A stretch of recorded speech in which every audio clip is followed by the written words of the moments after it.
Okay, the chairman of the Senate Judiciary Committee had what I think should be the most obvious stance on Trump's selection of Kash Patel to be the next FBI director. Senator Dick Durbin said, quote, "Kash Patel is an unqualified loyalist and should be rejected by the Senate. He should be rejected."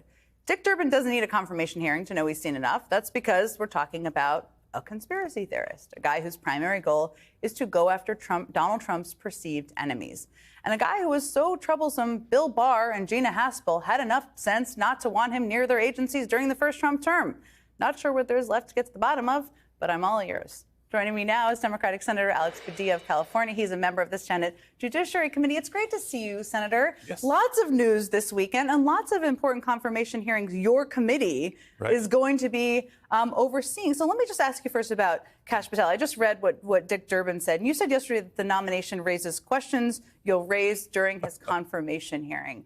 So I guess my question is, what more do you need to know? And are you kind of reserving judgment on whether you're going to support Kash Patel or not? Oh, no. Trust me. I mean, the fact that he's a conspiracy theorist is just the beginning of this process. There's still time for Donald Trump or the team around him to come to true senses, just as they did with Matt Gaetz.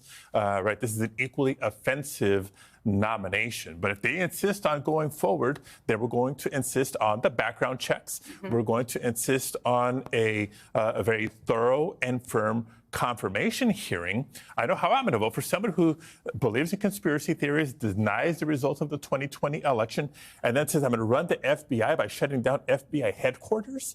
Are you kidding me? So that's just for starters. What should not be lost in this conversation, Jen, is the role and test for Senate Republicans. How are they going to choose to handle these extremist nominations? Are they going to be loyal to their oath of office, loyal to the Constitution of the United States, or loyal to Donald Trump? And every time he says kneel, they say how fast. That's the question. Sounds like you're a definitive no for Kash Patel we can put you down for. Do you think, we were just talking about this, do you think there are Republicans on the committee who would join you and other Democrats in requiring FBI background checks in order to move forward with these nominations? Look, I would like to think so. From our conversations, behind closed doors, those that want to respect the process. Some that I've seen a lot on national news of late, Senator Mike Rounds. All right, there's a lot that he and I may not agree on in terms of policy, but the way he's approached the process of all this, I think is a little bit encouraging. He's not on the committee, however. And so it'll be a test for the members of the Judiciary Committee, whether it's anybody appointed to the FBI, whether it's the Attorney General to oversee the Department of Justice, or any other of the positions within our jurisdiction. And I should point out, Jen, the fact that these stories are coming out after Donald Trump has announced nominees, right, for a transition team to refuse to allow for FBI background checks, as has been the norm. They're there for a reason. Tells you a lot about what kind of background they are doing or not doing. Whether it's Matt Gaetz and what we came to learn since, what we've learned from the Secretary of Defense nominee, Hegseth, what we're going to learn about Kash Patel or anybody else. That underscores the reason and the need for true professional FBI background checks to inform both Republicans and Democrats through this process. There's a purpose for them and why Democrats and Republicans have used them for decades. Pam Bondi, you said, I want to get this, you said you recently suggested that Matt Gaetz' pick was an attempt to make Pam Bondi look normal, which was a very funny way of phrasing it. You pointed to her refusal to accept the results of the 2020 election. This is another important nomination that's going through your committee. Have you made a decision about where you stand on the Bondi nomination? Look, I maybe not a final, but I do begin skeptical because of what I pointed out when she was announced. For someone who denies the results of the 2020 election, someone who believed and touted that there was massive amounts of voter fraud throughout the country. You'll recall I was serving as California Secretary of State at the time and challenged, Team Trump to bring forward any evidence they had of that. Years and years later, not a single shred of evidence of massive voter fraud in America.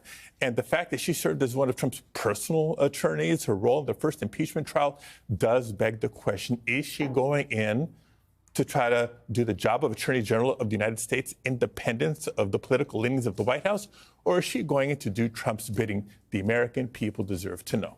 Lots of questions I bet you will have during that hearing. I have to ask you about another. I started off the show talking about this, another big story today, and that's, of course, President Biden pardoning his son. And former Attorney General Eric Holder posted this on X. No U.S. attorney would have charged this case given the underlying facts. After a 5-year investigation, the facts it discovered only made that clear. Had his name been Joe Smith, the resolution would have been fundamentally and more fairly a declination. Pardon warranted.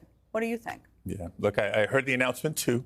A little surprised, to be honest, because of President Biden telling us for months and months and months that he wouldn't pardon his son. Not sure I would have made the decision that he announced, but I do want to make sure that it's not taking our eyes off the ball. The reason we're talking about pardons here is because what we can expect in a second Trump administration, he's already signaled it. January 6th, that was his response. Right. The J6 prisoners in hit mind, the people who went through the judicial system and were found guilty of the many, many crimes committed at our nation's capital. Jen, talk about breaking away from norms. The peaceful transfer of power was interrupted for the first time in our nation's history. That's why he's breaking away from so many norms, whether it's FBI background checks for cabinet appointments, his consideration or flirtation with recess appointments. We have to restore norms that are put in place to protect the interest of our country, to protect our democracy.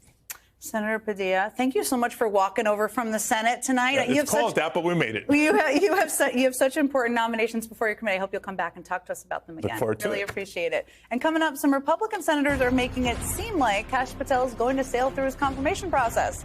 But I've worked in politics long enough to know what senators say publicly isn't always the full story. Lots of important conversations behind the scenes. Thankfully, I have two political insiders standing by, longtime advisor to Mitt Romney, Kevin Madden, and NBC News Capitol Hill correspondent Ali Vitale. Join me next.